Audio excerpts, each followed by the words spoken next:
ಸವಣೂರು ಪಟ್ಟಣದ ನಗರದ ಬಾಲಕಿ ಕುಮಾರಿ ಸೋನಿಕಾ ಸಚಿನ್ ಸಣ್ಣ ಪೂಜಾರಿಗಳು ಬೆಂಗಳೂರಿನ ಬನಶಂಕರಿ ನಗರದಲ್ಲಿ ನಡೆದ ವರ್ಲ್ಡ್ ರಾ ಪವರ್ ಲಿಫ್ಟಿಂಗ್ ಫೆಡರೇಷನ್ ಆಯೋಜಿಸಿದ್ದ ರಾಷ್ಟ್ರ ಮಟ್ಟದ power lifting of India competition ನಲ್ಲಿ ಪ್ರಥಮ ಸ್ಥಾನವನ್ನ ಪಡೆದು ಬಂಗಾರದ ಪದಕವನ್ನ ಪಡೆದುಕೊಂಡಿದ್ದಾಳೆ.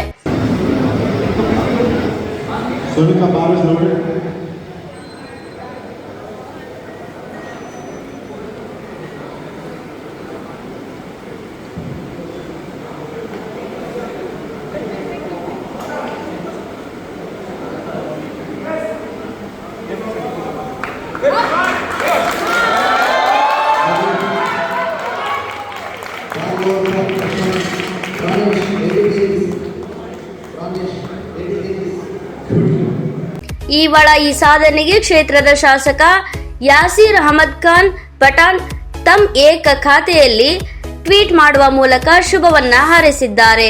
ಕ್ಷೇತ್ರದ ಕಾಂಗ್ರೆಸ್ ಮುಖಂಡರಾದ ಎಂ ಪಠಾಣ್ ಹಾಗೂ ಹಾವೇರಿ ಜಿಲ್ಲಾ ಕುರುಬರ ಸಂಘದ ಅಧ್ಯಕ್ಷರು, ಅಧಿಕಾರಿಗಳು ಬಾಲಕಿಗೆ ಸನ್ಮಾನಿಸಿ ಮತ್ತೊಂದು ಸ್ಪರ್ಧೆಯಲ್ಲಿ ಭಾಗವಹಿಸಲು ಉತ್ಸಾಹವನ್ನ ತುಂಬಿದ್ದಾರೆ.